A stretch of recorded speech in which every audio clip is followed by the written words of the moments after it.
അവൾ പോയിട്ട് 2-3 days ആയി. ഫോൺ എടുക്കുന്നുമില്ല, ഇങ്ങോട്ട് വിളിക്കുന്നുമില്ല. അവൾ തന്നെയായിരിക്കും ഡിവോഴ്സ് നോട്ടീസ് അയച്ചത്. ഒന്നും അറിയാത്ത പോലെ സംസാരിക്കല്ലേ. അവർ ഫോൺ കൊടുക്കുന്നുണ്ടാവില്ല. ഞാൻ അപ്പളേ പറഞ്ഞല്ലേ കാക്ക, പെണ്ണ് ശരിയല്ല.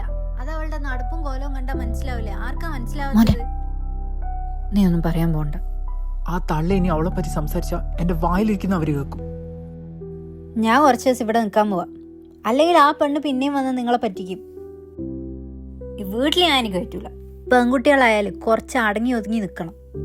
അടിച്ചു വളർത്താത്തതിന്റെ കുഴപ്പം. അല്ലാണ്ട് എന്താ പൂച്ചനെ പോലെ പതുങ്ങി നിന്നിട്ട് ഒപ്പിച്ചത് കണ്ടു. ഇനി മേലാല് ആ പെണ്ണിനെ പറ്റി എന്തെങ്കിലും കുറ്റം പറഞ്ഞ ഞാൻ ഇങ്ങനെ ഇരിക്കില്ല പ്രതികരിക്കുക.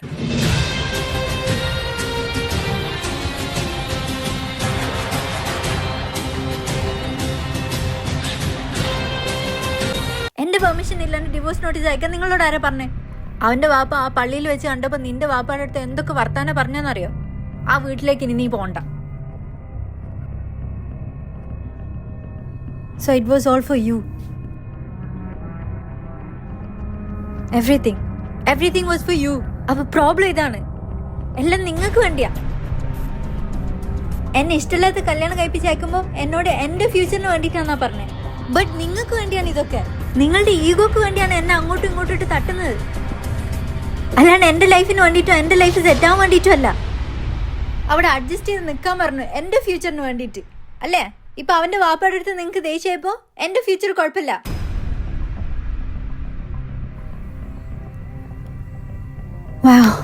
നിങ്ങൾക്ക് നാട്ടുകാരുടെ മുമ്പിൽ ജയിക്കണം, നിങ്ങൾക്ക് അയാളുടെ മുമ്പിൽ ജയിക്കണം, നിങ്ങളുടെ വാശി ജയിക്കണം. ഇവിടെ എന്റെ ലൈഫിന് എന്തെങ്കിലും ഇമ്പോർട്ടൻസ് ഉണ്ടോ?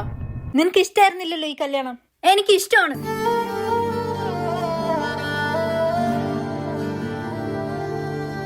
അവന്റെ കൂടെ അല്ലാതെ ഇനി വേറൊരാളുടെ കൂടെ ഞാൻ ജീവിക്കൂല. എനിക്ക് ഭയങ്കര ഇഷ്ടമാണ്.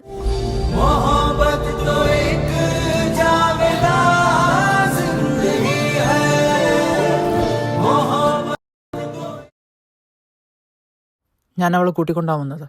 അവൾക്ക് നിങ്ങളെ കാണാൻ താല്പര്യമില്ല. നിങ്ങൾക്ക് അവൾ ഡിവോഴ്സ് നോട്ടീസ് അയച്ചാണല്ലോ. എന്നെ വേണ്ടെന്ന് അവൾ എന്നോട് നേരിട്ട് പറയട്ടെ. അവളുടെ സമ്മതം ഇല്ലാണ്ട് നടന്ന ഒരു കല്യാണമായിരുന്നു ഇത്. നിർബന്ധിച്ചതും കല്യാണം കഴിച്ചതൊക്കെ ആദ്യത്തെ സ്റ്റോറി. അവൾക്ക് എന്നെ വേണ്ടെന്ന് അവൾ എന്റെ മുഖത്ത് നോക്കി പറയുകയാണെങ്കിൽ ഞാൻ ഇവിടുന്ന് പോവാം. നിങ്ങൾക്കൊന്ന് പറഞ്ഞാൽ മനസ്സിലാവില്ലേ? എനിക്ക് അവളോടാണ് സംസാരിക്കാനുള്ളത്, നിങ്ങളോട് സംസാരിക്കാനില്ല. അവളെ കാണാൻ പറ്റില്ല. ആമേ